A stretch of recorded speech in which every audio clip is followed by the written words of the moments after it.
Yo, low-key, I do want to kind of do one philosophy video before gaming. How close are we to finding alien life? We've been trying to watch this video for so long, and I hope it's good. For me, I think what we're doing right now is a bit like being the map makers. If you go back 400, 500 years, we really didn't know what the shape of the globe was or where the... This was what they thought the world looked like in 1457? What is this even a map of? Just random lands they've conquered? What are these fucking animal drawings? They have a giraffe standing on like a fucking tree?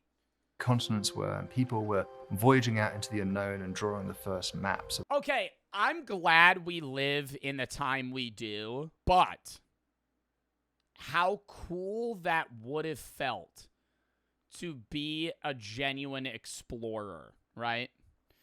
And I know, you know, I'm not going to get into, like, fucking the terrible things Columbus did and stuff like that, but how cool that would have been to be, like, the first guy that, like, sailed under the tip of Africa and fucking mapped specific... Like, you're literally sailing... Like, they thought they were... Like, some people... Yeah, there was a few people that thought, like, the world was flat and you would fall off. That's actually usually, like, a common misconception. A lot of people knew the Earth was round. But they didn't know... Like, there was so much unknown that it was, like, they had no idea how big and vast the Earth was and how much they needed to explore.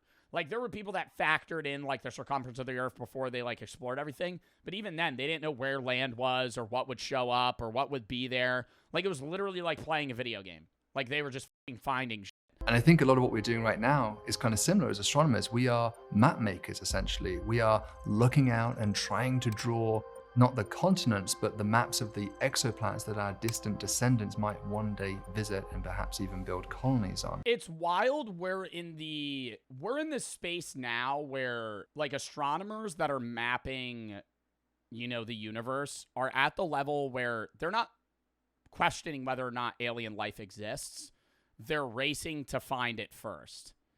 The bigger question isn't whether or not alien life exists. Alien life does exist. It's not hard or far-fetched to think that there are microbiomes that exist in water and bacteria on other planets. That's for sure. Like, that's like, not long after Earth was formed, life started. So it's not far-fetched to think the same of any other fucking planet that lives in the Goldilocks zone and could support any foundational form of life, because life is able to be fostered in most habitats if the specific conditions are set. The bigger question is there intelligent alien life out there versus is there alien life?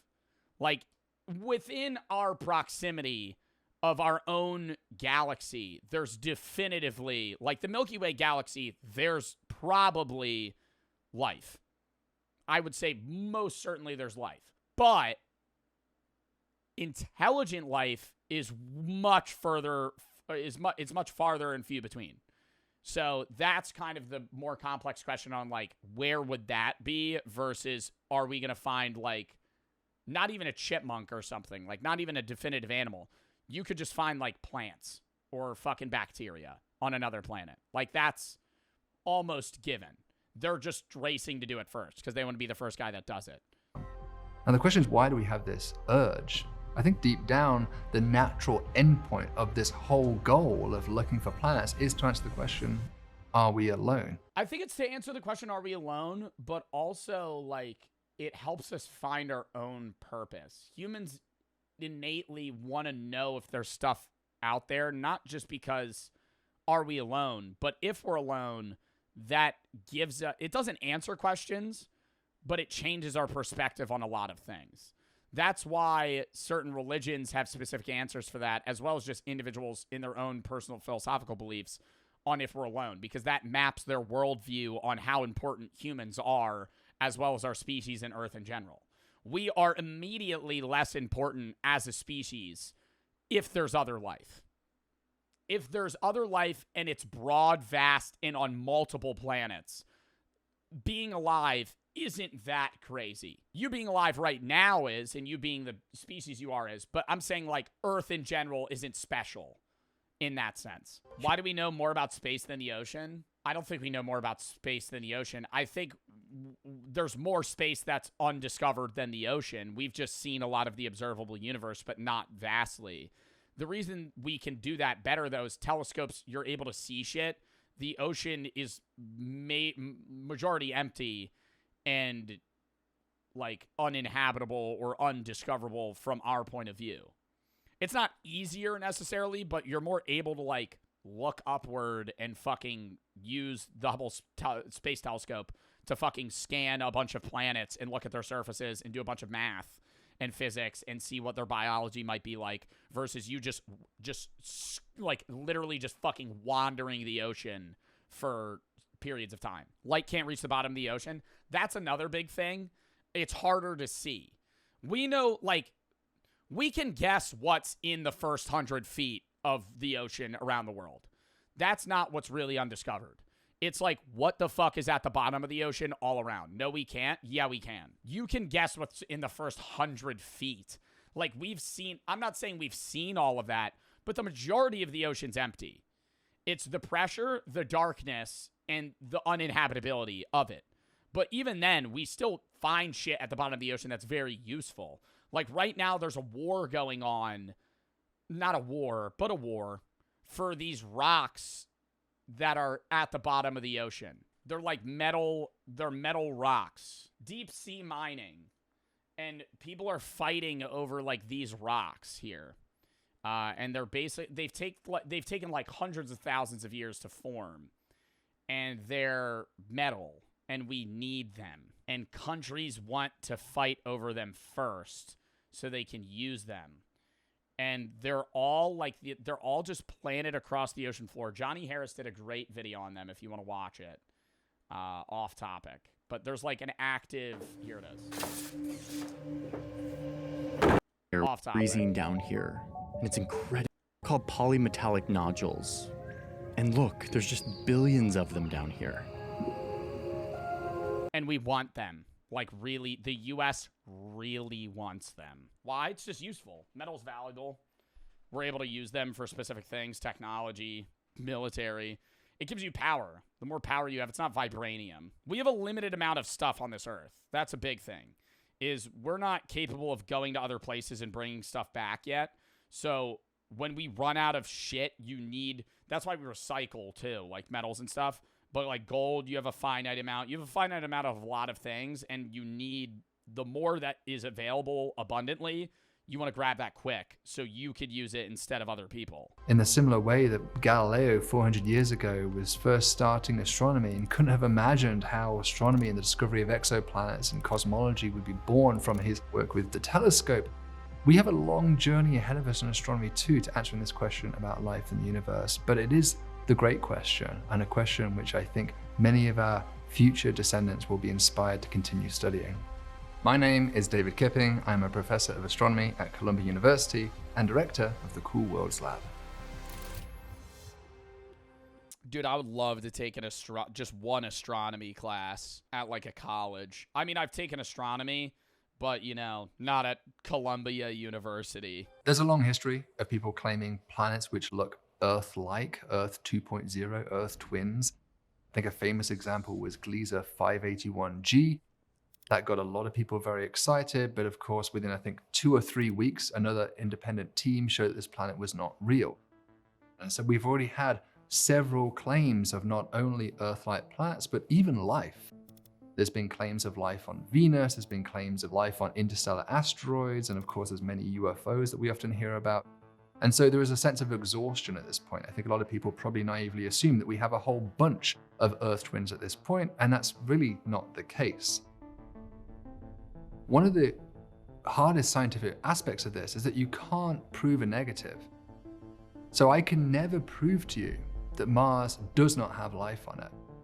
I can look at the surface and claim on the surface I am 99% sure there are no microbes. But then you could also say, well, what about underneath the surface? Have you checked there? What about underneath that rock over there? Well, because the main point for Mars is that there's signs in Mars that there used to be liquid water, and things with liquid water likely are capable of fostering, like, low-level life. And now it's frozen over, but the argument was that even if Mars doesn't have life today, it did, and because it could have possibly had life underground where the water still may be liquid, could still have life. Behind that canyon or behind that hill. And so I can never totally prove, even on the nearest planet to us, Mars, that it does not have life on it. So there is a natural temptation to look at anything that seems anomalous, that seems a little bit different, and immediately reach for aliens. And when we're looking for aliens, of course, the question is the Fermi paradox. Then Enrico Fermi asked this question, look, if there's so many good arguments as to why life should be out there, how come we don't see any evidence for them? And Hart's Fact A, named after Michael Hart, points out that there are no aliens on Earth right now. We don't see a civilization cohabiting the Earth with us. We haven't been totally colonized by an alien civilization. It appears to be a very lone. But I think that's because things are so far away. Like, people don't grasp the vastness of space. And obviously this guy does. He's a fucking astronomy professor in Columbia. But I think the bigger thing that I would say is, like, my own fucking counterpoint would be, like, yeah, the Fermi paradox exists, and you could talk about, like, the Great Funnel and how, like, the majority of civilizations end up dying off before they could reach interplanetary travel. But it's also just, like, even if there is intelligent life that is vastly smarter than us and able to travel between planets, they might be 1 billion light years away. And so even if they're fast enough to go between planets within their own space and range, they're never going to reach us within our lifetimes. Now, what I like about Fact A is it's kind of indisputable. It's one of the hardest points we can really say in astronomy. I can't claim that a distant exoplanet doesn't have an extraterrestrial civilization on it, but I can be much... That's one of the only reasons I would ever want to be president, is so I could literally fucking see... Like, the second I got into office, I'd be like, do aliens exist? And do you think that they're able to disclose that to the president, or is it so deep that it's like, it's its own thing? Because the way David Grush talks about it is that the president's involved, but minimally. To where there's, like, a task force of people. When he, like, whistleblowed on it, he was somebody that was, like, a high-level military official that, like, was involved in a lot of these things. And he basically said that there's, like, a very, very small group of people that are intertwined with this. They know everything. And then there's people that are, like, barely involved, and then less and less and less. And he was, like, somewhere in the middle where, like, he knew, but, like, vaguely about a lot of shit. But they withheld a lot of information from him. And I just hate that. If that's true, like, how are you... Like, you know how much of an asshole you are if you fucking know that aliens exist and you don't tell everyone? Like, that's more dickhead shit than anything. Like, you know aliens exist. You could change the world. Not change somebody's life or change a city's life or, like, fuck somebody over or something like that. No, I'm not talking about, like, anything in that scale. You could change the world. Like, if tomorrow on the news it was reported aliens exist, here's the evidence, blah, blah, blah. Like, that, how would that affect our society? Like, you got to think, any other intelligent life, my fear is that I don't know why this is a fear, but it's more like a worry, that there's a hyper-intelligent life out there that doesn't have the introspection that we have. Like, their consciousness isn't as high as ours, but their capability to adapt, overcome, and progress is so high that they're able to invent things, but incapable of understanding base morality. Like, they would murder us. Like, imagine if we never had philosophical thought, and you never thought, who am I? What am I doing here? What's my purpose? And you were just obsessed with, like, a species that has none of those thoughts and is obsessed with progression and conquering. Like, that's it. Like, all they care about is, like, becoming an apex predator of the universe. Like, no empathy, no sympathy, no genuine moral thought. They're just fucking machines. Like, basically an AI, but like just an actual animal, but they function like a non-conscious AI. Like, they would fuck us. They would literally, they would kill all of us if they found us. For it turns out that even traveling the galaxy at sort of Voyager 1, Voyager 2 type speeds, the speeds of our current spacecraft, it should have been eminently possible to have colonized the entire galaxy many times over during its 13 billion year history. And even that claim, as weak as that might seem, does put some interesting limits upon the behavior of other civilizations. It means... Well, what's also weird is the level of speed. If we got to the point where we were able to physically travel in a spaceship, not at near light speeds, but just very fast, time relatively is so much slower that you would see the universe progress in front of your eyes. Like an interstellar effect. Not to, like, such broad... It would just... We're going to reach a viewpoint, or we're going to reach a problem where, like, we'll all be dead by the time this ever happens with humanity, if humanity's not extinct by that point. But if it ever gets to the point where, like, hey, we're able to, like, literally travel between, like light years over an individual human lifetime, no one would want to do it. Not no one, but, like, you would go in knowing that your whole family and everybody you know would be dead by the time you get back. Like, if they send you out, if you're stuck on Earth and they send you out to another planet and you're like, you're going to go gather info and come back, by the time you get back, you might have been gone for 5 years, but everyone you know is dead. You're talking to your great-great-great-grandkids, right? Like, you've been gone for so long in their mind because the faster you're going, time's still relative to you, where, like, you're experiencing it in the same way you would be now. But everybody else, to you, everybody else is fucking aging rapidly. Real estate it could find and turn it into another colony for itself. Because if that had happened, the whole Milky Way would have been colonized by now and we wouldn't be here. That is probably one of the strongest data points I think we have. One of the primary tools that astronomers use to think about the abundance of life in the universe is the famous Drake equation, first written down by Frank Drake. It is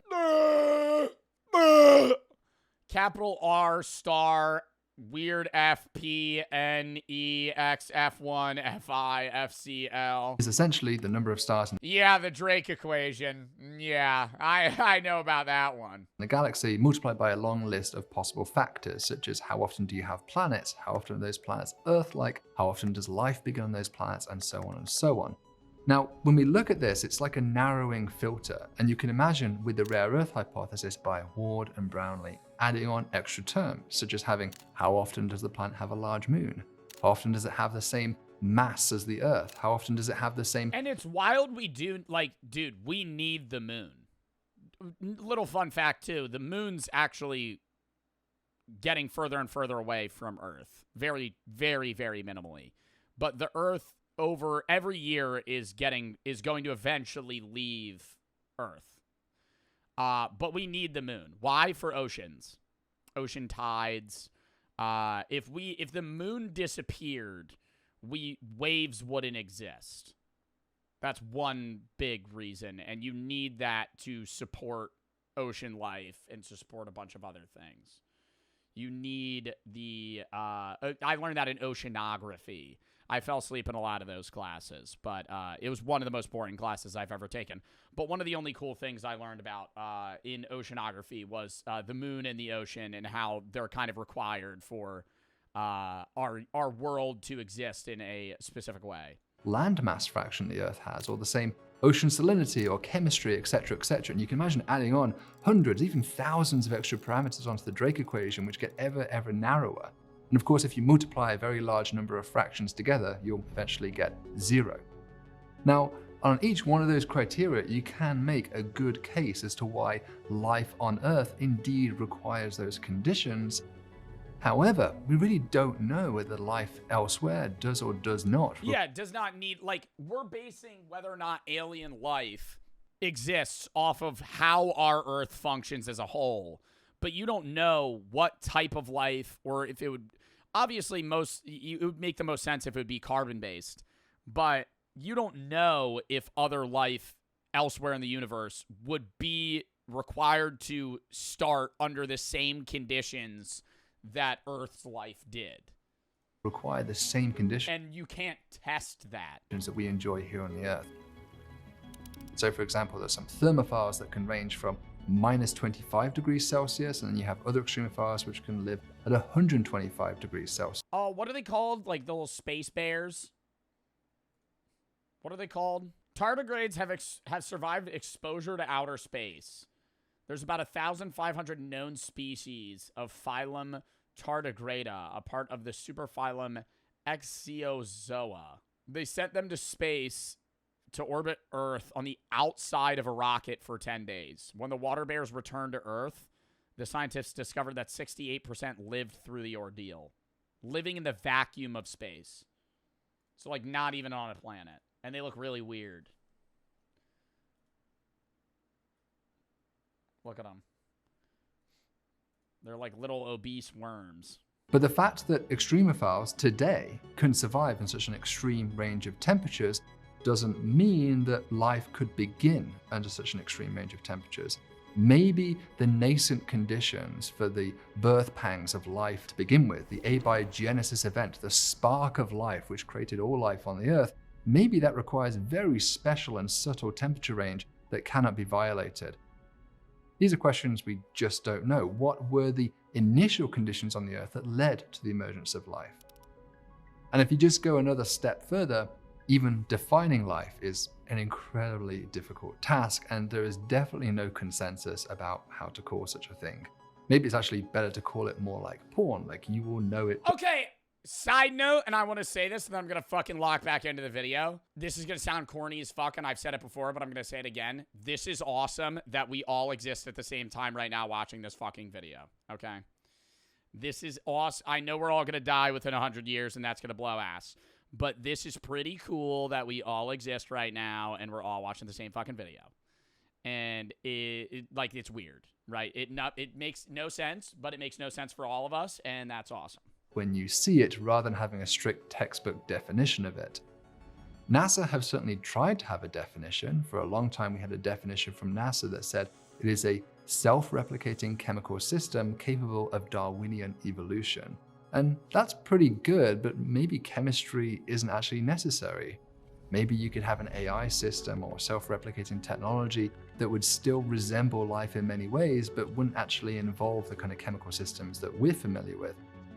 And I think this is one of my big problems with the rare earth hypothesis, is that it's a very narrow view of how life began and how life must survive on other planets. All of these factors have to be true. It is a singular path. And that is a path which has indeed led to success, but perhaps there are different paths parallel to us, which are completely different, yet also lead to life.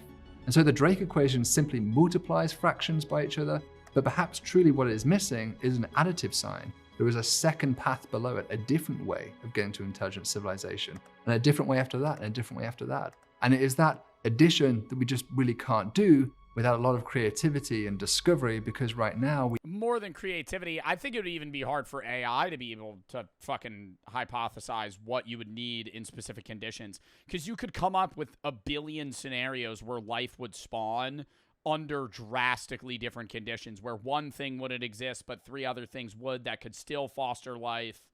Or you're getting into like, okay, is the life underground? Does it is it near volcanic activity? Is it getting its heat from the sun? Where is it getting its energy? What are they eating? What type of chemistry-based life is it? We only have this sole example to look at.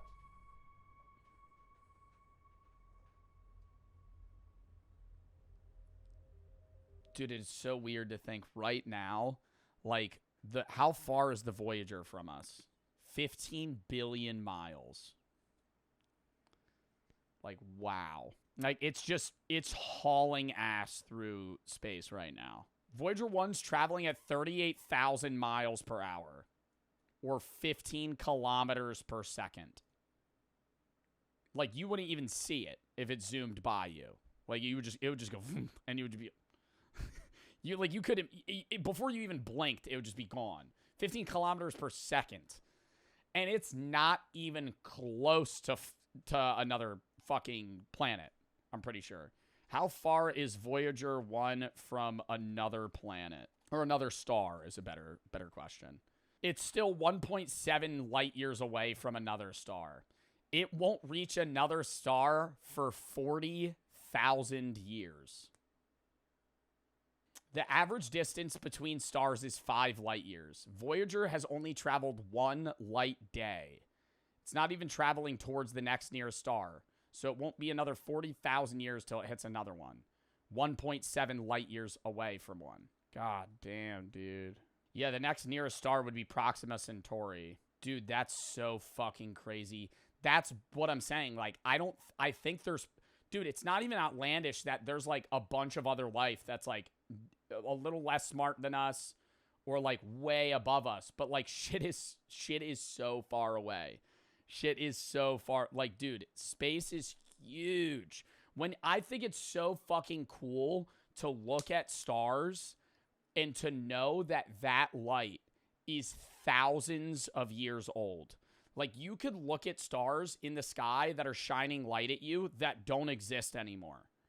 But for your point of view, they do, and they will for thousands of years. But they blew up, but they're so fucking far away that it doesn't matter. Or you could, like, what's even cooler, you could find a star that's in the sky that's, like, for me, say 23 light years away, and the light that I'm seeing that in that star came out of that star when I was born.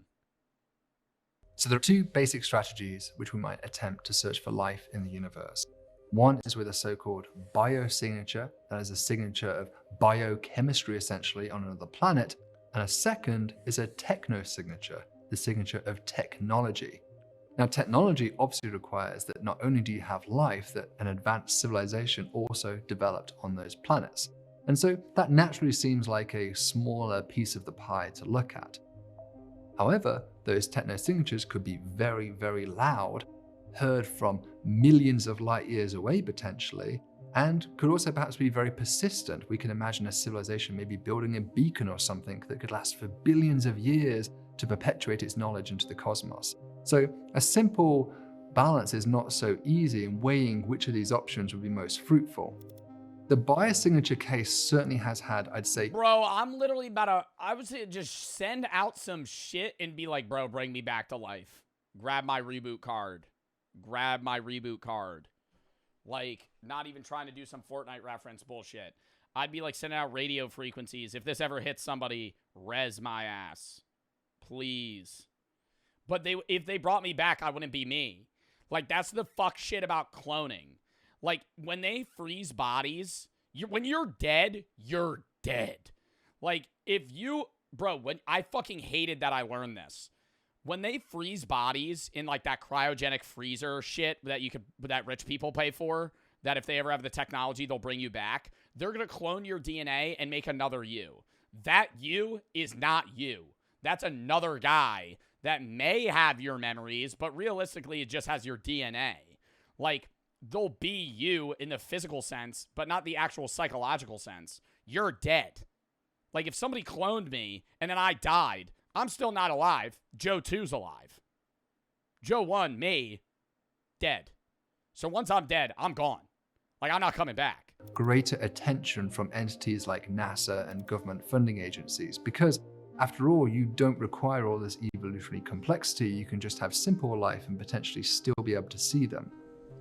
The way biosignatures work is to look for gases that are emitted into the atmosphere which are uniquely produced by life. At least that's the theory. The problem is, it's very difficult to find gases which are indeed uniquely produced by life. Lots of gases can be produced through geological processes as a side product, and so that can become a false positive to our search efforts.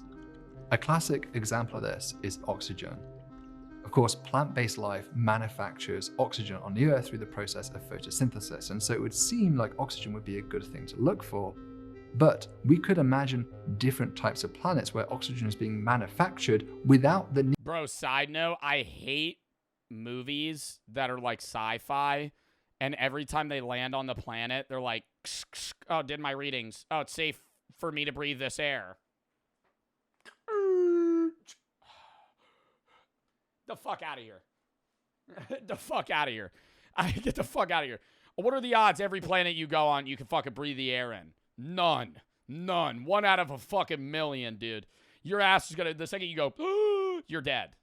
Because you just inhaled some weird fucking chemical shit that exists on this planet. Need for life at all.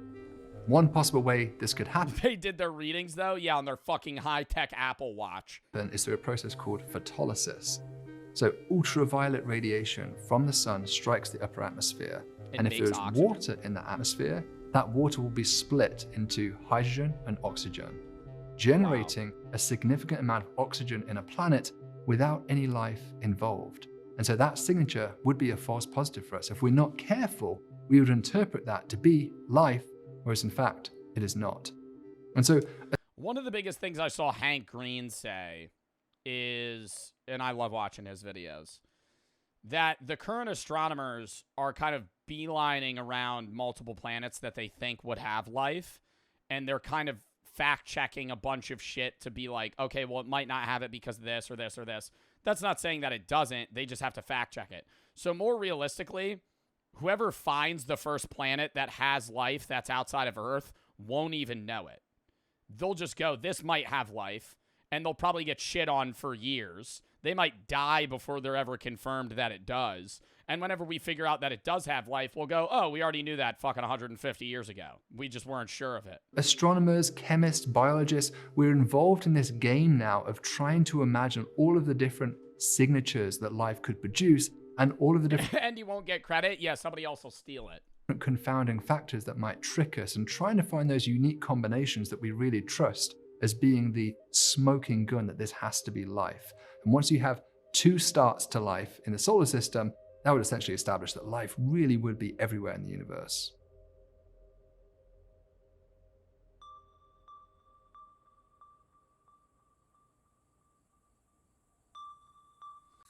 SETI, S-E-T-I, is the search for extraterrestrial intelligence. It is essentially an effort to try to detect the radio signals, or possibly even more broad than that, laser signals, whatever signals you might want to look for, from another civilization out there in the galaxy. Now, there is a strange aspect of SETI. We have this kind of paradox that we are listening for radio signals from beyond, from these other planets, but we don't really transmit much. In fact, when the field first began, it was actually called CETI, and that C stood for communication. Very quickly, they changed their minds and realized that the idea of a two-way communication was maybe a bit ambitious, and it might be better just to focus on searching for the signal rather than truly trying to have a dialogue. In the remote contingency that there are interstellar spacefaring societies, we thought we would put a message on it to indicate a little bit of where we are, when we are, and who we are. So on the other side, we have the idea of METI, messaging extraterrestrial intelligence, also called active SETI. So this is where we actually send out a message hoping to get a reply at some point in the distant future. Of course, that could be hundreds or even thousands of years, given the vast expanse of space beyond us. Now, METI is a little bit controversial. Stephen Hawking had the concern that, maybe we should be very careful about communicating to the civilizations, because whenever you've had... Yep. Historically, things that are more powerful, people that are more powerful, societies, civilizations that are more powerful than others, that recognize that there's resources and valuables there, murder them. A more advanced civilization engaged with a less advanced civilization on the Earth, that has usually ended very badly for the less advanced one. And so if you extend this out to the galaxy, maybe we should be careful about sending out our presence into deep space. And certainly this is a trope that has been played with in science fiction as well. If you look at Liu Cixin's The Three-Body Problem, that's where we get the idea of the dark forest hypothesis, the idea that civilizations could be out there, dangerous, marauding ones who want to take over and colonize your planet, and so it's much better to just be quiet. Don't let anybody know that you're here. I do have a bit of an issue with this idea of resistance to METI and resistance to communication, and that's that we, humanity, are already engaged in the activity of trying to build telescopes and future facilities that can detect life whether they want to be detected or not. So you don't have to send out a radio wave for me to be able to detect your civilization. Yeah, if they're smart enough and highly advanced to find us, or even find the thing that we send to them, they'll be able to find us without it. So it's kind of trivial for us to not send shit out and try and stay enclosed and and quiet and secretive when they would just find us if they really want to. We could potentially detect their satellite systems, their Starlinks. We could detect their solar panels on their surface. We could detect their industrial space presence, even the chemical pollutants in their atmosphere from industrial processes. There are so many ways that we could imagine being able to tell there was a planet that had an advanced civilization on it without the need for a radio message, that it's a little bit archaic to assume that that's the only way that a civilization would be able to know of another one's presence. I suspect if there is... The creepiest shit is that, like, I mean, then you get into, like, the multiverse theory, too, of things are so far away. Because I was thinking about, like, oh, if we detect the industrial revolution of, like, another fucking planet, like, they would have to be similar to us because they would recognize, they would be able to use the same equipment and function and evolve in the same way that we did societally. And then you're like, well, are they human-esque?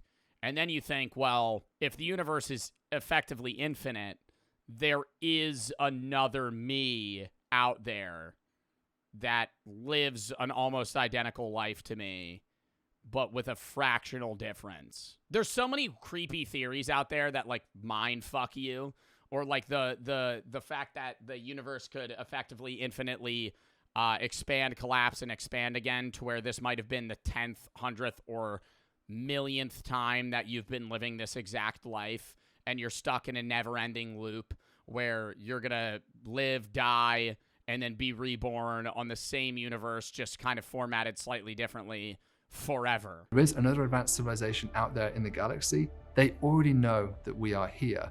And so I think it would be difficult to argue that we should be very, very quiet, because otherwise they will never know we're here. I suspect they are well aware that this planet is inhabited with or without our radio signals. But we're, like, not worth their time right now is a big thing. I think if they're good, they let us, they might not want to, they don't want to interact with us. I think there's a few reasons that people give that we haven't even come to peace as a species in general. Like, you could see what's happening with Israel, Iran, Ukraine, Russia, the US and China, China and Taiwan. Like, countries don't get along. We kill each other. How and why would another intelligent species want to come down and give us information, recognizing that we aren't even capable of interacting safely with one another? Like, if we can't feasibly function together, why would they ever want to help us try and go find other shit? Because you got to think, if they gave us tech and we used it and were able to advance drastically to near their level, there's probably some dickhead human that would try and kill them. Like, let's be real. Like a Kim Jong-un or like another Hitler that would just be like, we could take them over. We could get their shit. Because humans are selfish. How do you know they're all united? Internal conflict can aid and also hinder progress. Military inventions have aided us drastically, like the microwave, but us having conflicts with each other reduces our capability to come together as a whole for one common goal.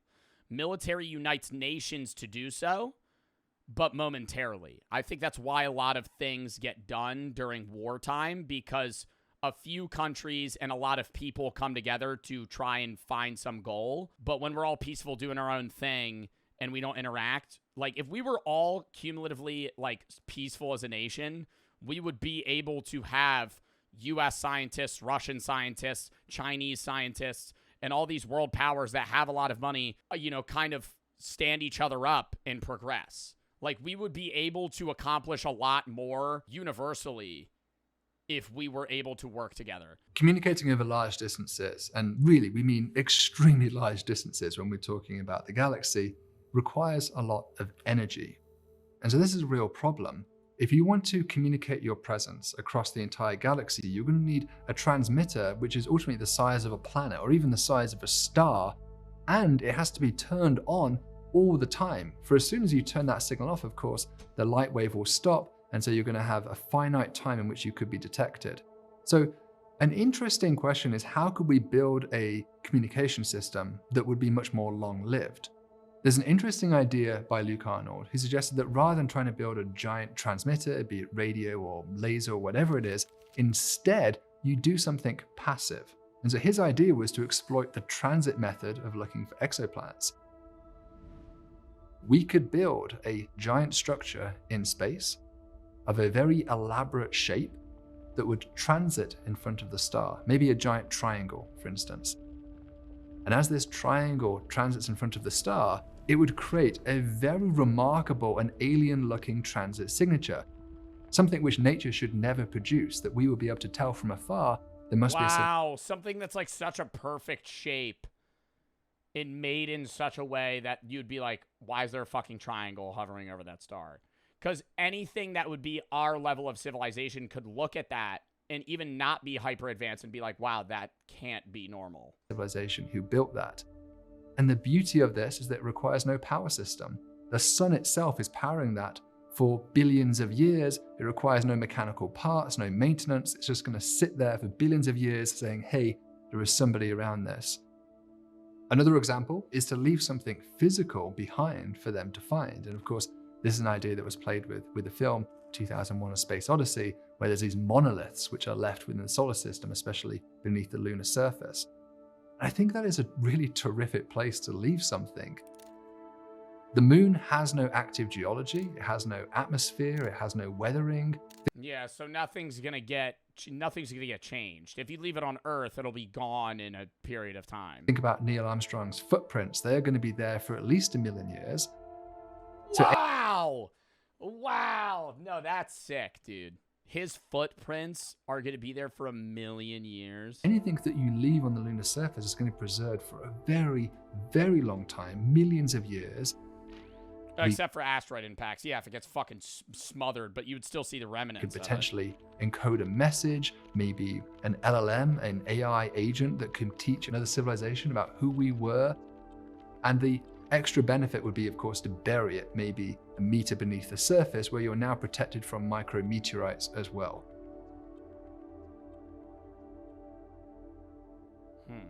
I think to some people this idea can be a little bit depressing. We maybe have the idea that we want to... It's sad because you wouldn't live long enough to see it.